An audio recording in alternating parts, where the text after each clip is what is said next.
Australia की करारी हार के बाद भारत वर्ल्ड कप के फाइनल में पहुंच जाता है। इस जीत की चर्चा हर जगह होने लगती है और अखबारों में भारत की जीत की खबरें छा जाती हैं। देश में हो रहे दंगों को रोकने के लिए प्रधानमंत्री सोनिया गांधी अपील करती हैं कि इस वर्ल्ड कप को एक त्योहार में बदल दिया जाए, पूरा देश टीवी के सामने बैठ जाए। हर किसी के मन में सिर्फ एक ही सवाल होना चाहिए, क्या इंडिया सेमीफाइनल जीतेगा? इसके बाद लोग दंगे छोड़कर सेमीफाइनल की खबरें देखने में व्यस्त हो जाते हैं। भारतीय टीम थोड़ी घबराई हुई होती है क्योंकि उनका मुकाबला इंग्लैंड से होना था। तभी कपिल देव सभी खिलाड़ियों को समझाते हैं और कहते हैं, जिस तरह हमने वेस्ट इंडीज को हराया था उसी तरह यह मैच भी जीतेंगे। अब सेमीफाइनल का दिन आ जाता है, दंगे पूरी तरह थम जाते हैं और पूरा देश मैच देखने में जुट जाता है। इंग्लैंड के बल्लेबाज जमकर बल्लेबाजी कर रहे थे। तभी कपिल देव पूछते हैं, सरदार जी को क्या हुआ है? पता चलता है कि रात ही में सरदार जी की सगाई टूट गई थी। यहाँ चच्चा क्रिकेट के इतने बड़े दीवाने थे कि उन्होंने अपने पोते को एंटीना ठीक करने के लिए छत पर भेज दिया था। इंग्लैंड अपनी शानदार बल्लेबाजी के दम पर 100 रन। अब गेंदबाजी के लिए अमरनाथ आते हैं। अपनी जाबाज गेंदबाजी से वह थॉमस को आउट कर देते हैं, जिसके बाद तो वो अपनी शानदार गेंदबाजी से एक के बाद एक खिलाड़ी आउट करते चले जाते हैं। पूरा देश यह वर्ल्ड कप देखने में डूबा हुआ था। कपिल देव अमरनाथ से पूछते हैं, तेरी गेंद इतनी स्पिन कैसे कर रही है? अमरनाथ मुस्कुराकर कहते हैं, ये मेरा टॉप सीक्रेट है। अब गेंदबाजी के लिए खुद कपिल देव आते हैं। वह भी एक के बाद एक खिलाड़ी आउट करते चले जाते हैं। इसी के साथ इंग्लैंड की पूरी टीम 213 रन पर ऑन आउट हो जाती है। इधर दंगे फसाद के बीच कुछ आर्मी वाले चच्चा के घर पहुंचते हैं। चच्चा घबरा जाते हैं, लेकिन वे लोग तो सिर्फ क्रिकेट का स्कोर पूछने आए होते हैं। भारत की ओर से बल्लेबाजी की शुरुआत गावस्कर करते हैं। वह पहली ही गेंद पर छक्का जड़ देते हैं। गावस्कर मैदान में आते ही धुआं धुआं कर देते हैं। क्रिकेट की वजह से हिंदू मुस्लिम की दोस्ती देखने को मिलती है। श्रीकांत और गावस्कर मिलकर 46 रन बना चुके होते हैं। तभी बदकिस्मती से गावस्कर कैच आउट हो जाते हैं। अब बल्लेबाजी के लिए शर्मा आते हैं। पहली गेंद पर वह रन आउट हो जाते हैं, लेकिन तभी पता चलता है कि वह नॉट आउट है। इसके बाद तो शर्मा जबरदस्त बल्लेबाजी करते हैं। वह उठाकर छक्के मारते चले जाते हैं। पूरा मैदान शर्मा के नाम। 1983 वर्ल्ड कप सेमीफाइनल में पाटिल और शर्मा की शानदार बल्लेबाजी के दम पर भारत जीत के बहुत करीब पहुंच चुका था। भारतीय खिलाड़ी पहले से ही जीत की पार्टी की तैयारी करने लगते हैं। पूरा देश भारत की बल्लेबाजी देखकर बेहद खुश था। तभी शर्मा 61 रन बनाकर छक्का मारने के प्रयास में कैच आउट हो जाते हैं। अब बल्लेबाजी के लिए भारतीय कप्तान कपिल देव मैदान में आते हैं। पाटिल एक गेंद पर 2 रन बनाकर भारत को जीत के और भी करीब ले आते हैं। जीत से पहले ही भारतीय फैंस खुशी मनाने लगते हैं। अब आखिरी गेंद बाकी होती है और भारत जीत के बिल्कुल करीब होता है। इंग्लैंड के सभी खिलाड़ी मैदान में नजदीक आ जाते हैं। इंग्लैंड का गेंदबाज भारतीय फैंस की खुशी देखकर कुछ पल के लिए गेंद फेंकना ही भूल जाता है। इसी बीच भारत 1 रन ले लेता है और सेमीफाइनल जीतकर फाइनल में पहुंच जाता है। ये पहली बार था जब भारत वर्ल्ड कप के फाइनल में पहुंचा था। ये नजारा देखकर फैंस की आंखों में आंसू आ जाते हैं। पूरा देश इस ऐतिहासिक दिन का जश्न मनाने लगता है। दूसरी ओर इंग्लैंड के गुस्साए फैंस और भारतीय फैंस के बीच झगड़ा हो जाता है, जहां भारतीय फैंस इंग्लैंड के समर्थकों को भगा देते हैं। जो लोग पहले कहते थे कि भारत फाइनल में नहीं पहुंच सकता, वही लोग अब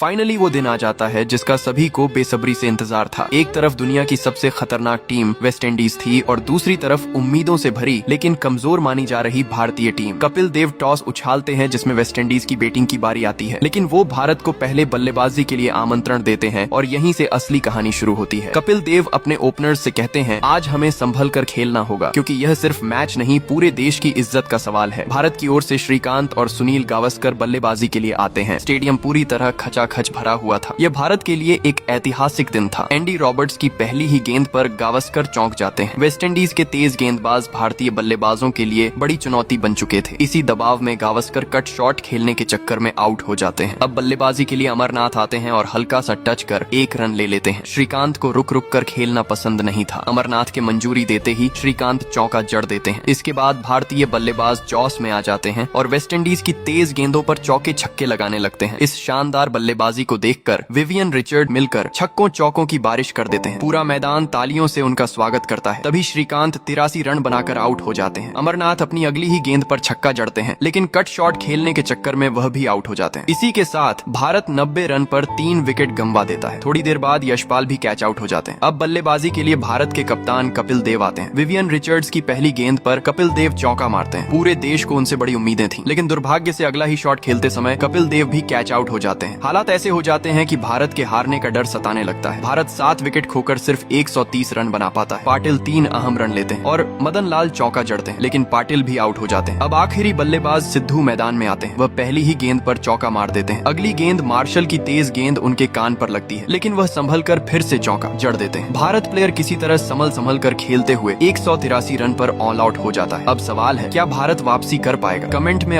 पिछले पार्ट में हमने देखा कि भारतीय टीम वर्ल्ड कप फाइनल में सिर्फ 183 रन पर ऑन आउट हो जाती है। ये देखकर कई भारतीय फैंस निराश होकर बीच से ही मैच छोड़कर जाने लगते हैं। हर तरफ चर्चा शुरू हो जाती है कि भारत अब तक की सबसे कम स्कोर बनाने वाली टीम साबित हुई है। लेकिन तभी कपिल देव सभी खिलाड़ियों को मोटिवेट करते हुए कहते हैं, जिसे जो कहना है कहने दो, हम अभी हारे नहीं हैं, हम वेस्ट इंडीज को इसी स्कोर पर आउट करके दिखाएंगे। इसके बाद भारतीय टीम पूरे जोश के साथ मैदान में उतरती है। कपिल देव की पहली ही गेंद पर वेस्ट इंडीज का बल्लेबाज आउट होते होते बच जाता है। दूसरी और सरदार जी पहली गेंद वाइड फेंक देते हैं, लेकिन अगली ही गेंद पर शानदार वापसी करते हुए वेस्ट इंडीज का विकेट गिरा देते हैं। भारत को सिर्फ 5 रन पर पहली सफलता मिल जाती है। अब बल्लेबाजी के लिए वेस्ट इंडीज के सबसे खतरनाक खिलाड़ी विवियन रिचर्ड्स मैदान में आते हैं। वह पहली ही गेंद पर चौका जड़ देते हैं। इसके बाद रिचर्ड्स एक के बाद एक छक्के और चौके लगाने लगते हैं। इससे भारत की मुश्किलें बढ़ती हुई नजर आने लगती हैं। वेस्ट इंडीज के फैंस कपिल देव की पत्नी को चिढ़ाने लगते हैं, जिसकी वजह से वह बीच मैच से ही स्टेडियम छोड़कर चली जाती है। हर भारतीय गेंदबाज पर विवियन रिचर्ड्स और उनकी टीम दबाव बनाती नजर आती है।